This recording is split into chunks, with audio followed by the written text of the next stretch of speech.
today to discuss Double Church Middle School Georgia Milestones test results for the school year 2016-2017.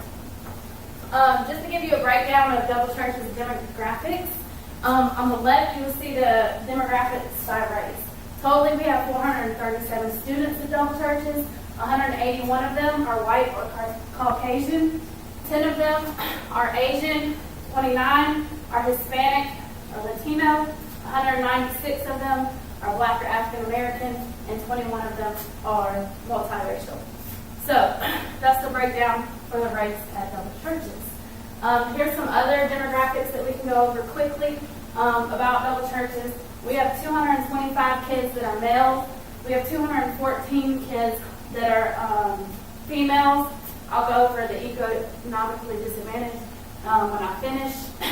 We have 94 students that are classified as students with learning supports.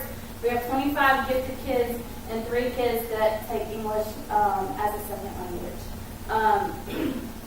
We no longer classify economically disadvantaged anymore because Double Churches is a Title I school, and it's 100% on free lunch and breakfast. So we don't have that data anymore. All right, so talking about the Georgia Milestones, when kids get tested for the Georgia Milestones, there's 4 levels that they can be classified as. Level 1, which is a beginning learner. Level 2 is a developing learner. Level 3 is a proficient learner. And level 4 is a distinguished learner. Ideally, we want our kids to be at level 3, which is a proficient learner. Level 1 means that they need substantial academic support, like immediately. Level 2, which is a developing learner, means that they need the additional help. Level 3 means that they are on grade level for math and ELA. And then level 4 means that they're real prepared for the college and career readiness scale that Georgia uses now. Here are our test results for 7th grade. We're just going to focus on 7th grade for today for the English Language Arts test. If you look at the graph, the blue part is our students with disabilities, and the yellow part is all other students. So for ELA, a total of 60 students were tested. 41 of just general ed students scored at beginning level, and 19 with students with learning supports scored under the beginning level, the beginning learner level. For developing learner, 38 students that do not receive support scored under a developing learner, and 5 students with disabilities scored for developing learner as well. For the proficient learner, we had 1 student with students with disabilities score as a proficient learner, and 28 general ed students score as a proficient learner. And then we had 6 under the distinguished learner that scored under the level 4, which is distinguished learner. So that was our test results for our 7th grade ELA test for 2016-2017. For our math results for 7th grade, it's the same thing. The yellow is general ed students, the blue is the students with disabilities. So for our beginning learner category, we had 52 students in total test on the beginning learner. 16 of those are students with disabilities, and 35 of those are general ed students. Developing learner for math, 9 of them that scored under developing learner are students with disabilities, and 43 are general ed students. 27 scored for proficient learner, and then we had 7 scores as distinguished learner in math. So let's talk about some things that we can celebrate, even though those numbers might seem overwhelming to you right now. As a whole, our Lexile scores went up from their 6th grade to their 7th grade test scores. We had a substantial amount of growth in the Lexile scores at Double Churches, and that also goes to closing the achievement gap with our lower level learners. So our lower level learners are experiencing that growth. The issue we may come into is our higher level learners, our high level thinkers, are they experiencing that growth as well? But we do know that the low level learners are, closing that gap of achievement that they have.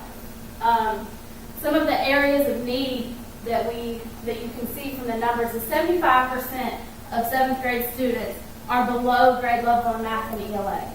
So the majority of kids scored either at the level 1 level or level 2. So they're either beginning learners or they're developing learners. That's a major issue, especially if we want them to be proficient learners.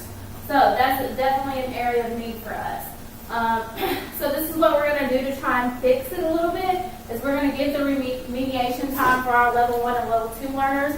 So during ILT, they'll experience the remediation learning that they need. During that time also, the level 3 and level 4 learners will also receive the enrichment that they need so they can still show that growth. Now they might be proficient and distinguished learners, but they still need to show that growth from year to year on the Georgia Milestones. The importance of these two categories is differentiation. Okay? You might have a level 4 learner in your class along with a level 1 learner. Okay? You have got to focus on how to differentiate your instruction so that you can hit both groups of people. So they can both learn in your class and receive the same content standards that we're supposed to teach in our classes. So a couple of initiatives that we have that we're going to continue to go forth in our school is, like I said, the beginning and developing learners will receive that remediation during ILT. Also, the students with disabilities need to be pulled out during class if they're not getting the content standards as well as the other ones. They can get pulled out and receive that remediation as well. During that time, the proficient and distinguished learners will also get that enrichment they need so they can show that growth on the growth model that we have. We need to focus on vocabulary across all content areas. If we focus on the vocabulary across all content areas, that means math, ELA, science, and social studies, it will raise our ELA scores for sure. Vocab is very, very important. So we need to focus on that across all content areas. Last year, we had the Read 180 class as an ELA class. So that was their ELA class. This year, what we're doing is, instead of it being the ELA class, the students, the level 1 and level 2 learners, they have the ELA or English Language Arts class, but they also have the Read 180 as a connection class so that it reinforces that instruction that's going on in the ELA class. It's no longer just Read 180. They have ELA and they have Read 180. So we'll reinforce that instruction, hopefully show that growth in that model as well. And then teachers will cover a depth of knowledge questions level 3 in class bi-weekly. So it's no longer just a recall, of level 1 or the skills and the content of level 2. Level 3 starts to get them thinking about that strategic thinking of, well, what can I do with it now? I know this fact, I know the skill, how do I apply it in real life? So, any questions? All right. Thank you.